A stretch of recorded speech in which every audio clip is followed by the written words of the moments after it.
اللي عنده في تقدير الذات انخفاض، عنده معتقد يلوث حياته، أنني يجب أن أكون جيدا في كل وقت وفي كل عمل وأمام كل الناس. هذه سكين تنحر فيها شخصيتك، أنك تكون أفضل واحد في كل عمل وأمام كل الناس. لما تشيل هذا المعتقد ولا تربي عيالك أيضا عليه ولا أخوانك، أنت ترتاح. بمعنى أني من مشكلة اليوم خلني أجيب العيد عند هذا الإنسان الذي لا يملك لنفسه لا ضرا ولا نفعا، ولا يملك لي لا ضرا ولا نفعا. بديت أفكر ياسر أنت ليش خايف منه؟ وش تبي منه أصلا يعني؟ وأنت ما جيت عشانه. ثم قلت في نفسي من الله عز وجل: يا ياسر، ما في أحد أقل من أن يفيد ولا أكبر من أن يستفيد. أنا خايف أن الدكتور ما يستفيد شيء وأني أنا ما أقدر أفيده. يا ياسر، ما في أحد أقل من أن يفيد ولا أكبر من أن يستفيد. وبديت أرددها ثم انطلقت، رحبت به وانطلقت في المحاضرة وبديت أتكلم. في نهاية المحاضرة قلت: وختاما خلوني أقدم لكم البروفيسور العميد الدكتور، أنا بقول فلان الفلاني مهتم بالإعجاز القرآن، عشان يطلع يتكلم. تدرون ايش سوى؟ قال لي، فصار خايف حتى هو. والله بردت على قلبي. وهذه قاعدة يا كرام: من تخاف منه يخاف منك. احنا معاناتنا مع من أصلا؟ معظم معاناة الناس من الناس.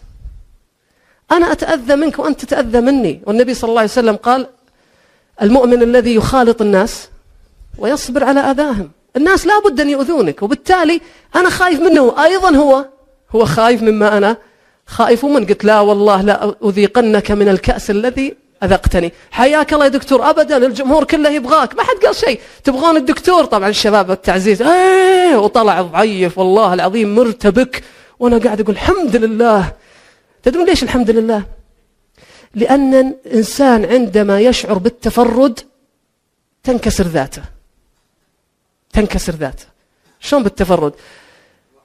لما يشعر أن فيه مثله يخافون مثل ما يخاف، عادي جدا. لذلك كان الله عز وجل يواسي النبي صلى الله عليه وسلم بالقصص حتى يشعره أنه بتسلية له عليه الصلاة والسلام. عندما يقول له ورقة بن نوفل: يا ليتني فيها جذع إذ يخرجك قومك، قال: أو مخرجيهم.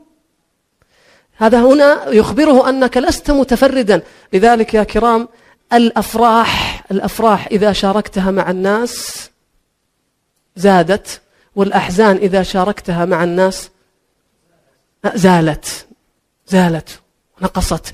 وبالتالي أنت الآن، أنا بعد قاعد أشوف أنه بعد خايف، إذن أنا الحمد لله ليس العيب فيني. إذن الموقف هو الذي يجعل الناس يخافون، إذا ليس عيبا. فخرج هذا الرجل، وهذا درس لي أنا وأتمنى أنه يكون درس أيضا لمن يستمع لي. خرج الرجل وقال: أيها الناس، شكرا لحضوركم، شكرا للمحاضر الذي تحدث. ثم قال: اليوم كتبت 20 فائدة كنت أبحث عنها من 15 سنة. تخيل، أنا كنت خايف أنه ما يستفيد ولا شيء.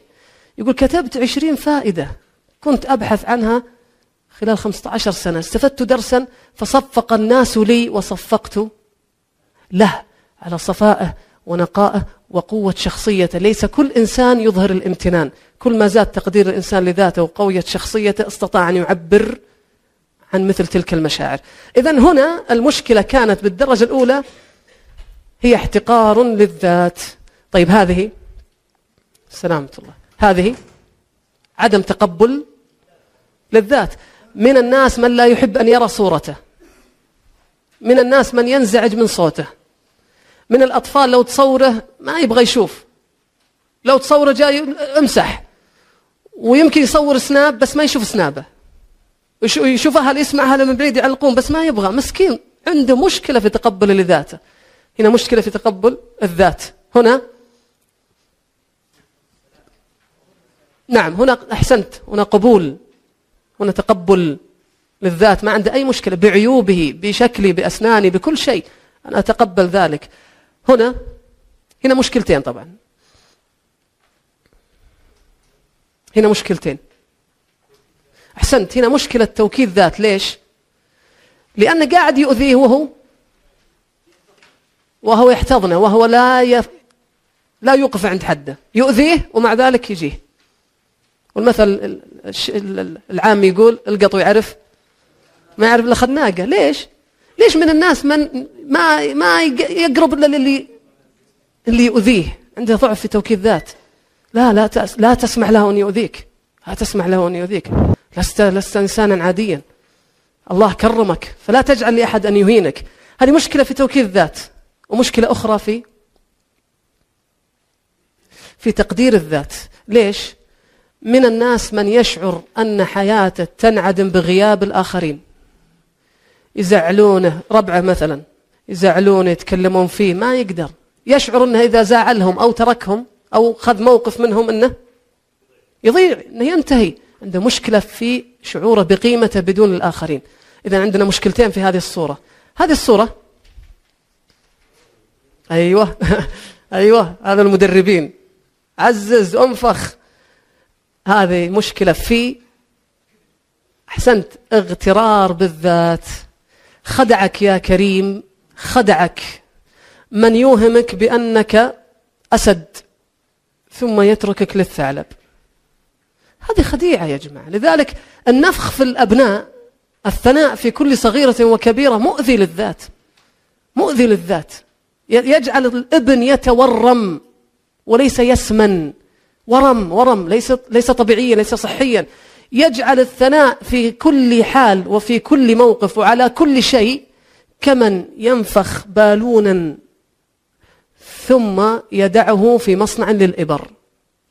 لما أنت تعطي ولدك أنك كويس وأنه يطلع الناس ترى مو بتاركينه، لن يسمع كما كان يسمع في البيت، سيسمع الحقيقة، وبالتالي لن يكون قادرا على الصمود أمام وخزات نقدهم وتطلباتهم. ثقة يا كرام، هل تقدر تسوي الشيء ولا ما تقدر تسويه؟ متعلقة بأداء. هذه أحسن توكيد صحي للذات. ليش؟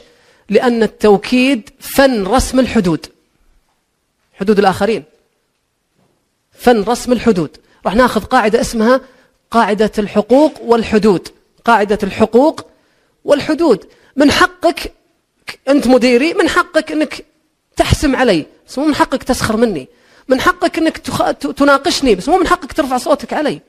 من حقك أنك تقول رأيك، مو من حقك تفرضه علي. من حقك تقوم ومن حقي أنا أقوم، من حقك تجلس ومن حقي أنا أجلس، من حقك تتكلم ومن حقي أنا أتكلم. لذلك فن رسم الحدود مبني على معرفة الحقوق وإيقاف الناس عند الحدود، ليس فيها تجاوز ولا قلة أدب. راح نتكلم حتى في سيرة النبي صلى الله عليه وسلم كيف كان يمارس الحقوق وأيضا يوقف الناس عند الحدود عليه الصلاة والسلام.